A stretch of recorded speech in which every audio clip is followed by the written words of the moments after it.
今天我们学习无 A 无 B 怎么用呢？一起来看视频吧。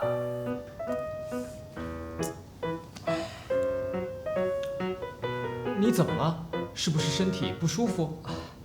不知道为什么，我的脖子突然无缘无故的疼起来了。是不是昨天晚上落枕了？还是你不小心扭到了？都不是，今天早上还好好的，刚才突然开始疼起来的。我从昨天下午到现在，无时无刻不在电脑前忙工作的事情，晚上也只休息了4个小时。可能是因为同一个姿势对着电脑的时间太久了。唉，你这叫过劳伤。你要知道，即使你无休无止，工作也是永远做不完的。但是身体一旦受伤了，却很难恢复。其实我知道，现在的年轻人工作压力大，年纪轻轻身体就一堆问题，像颈椎病、腰椎病这种老年人常见的慢性病，已经发生在越来越多的年轻人身上了。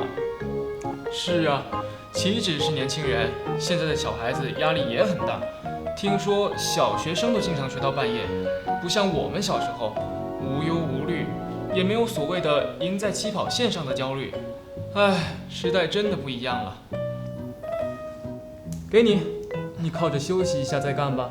好，谢谢。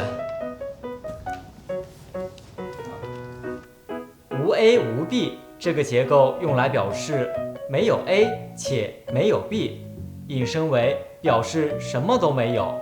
AB 的词性比较丰富，可以是名词、动词、形容词等。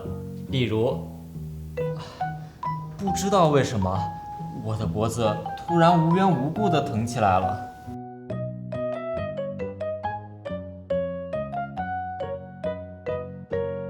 我从昨天下午到现在，无时无刻不在电脑前忙工作的事情。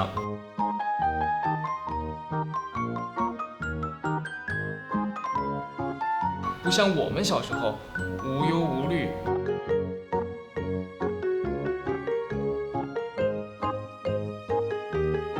大家明白了吗？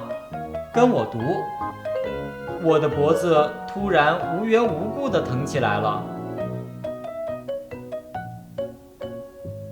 我从昨天下午到现在，无时无刻不在电脑面前忙工作的事情。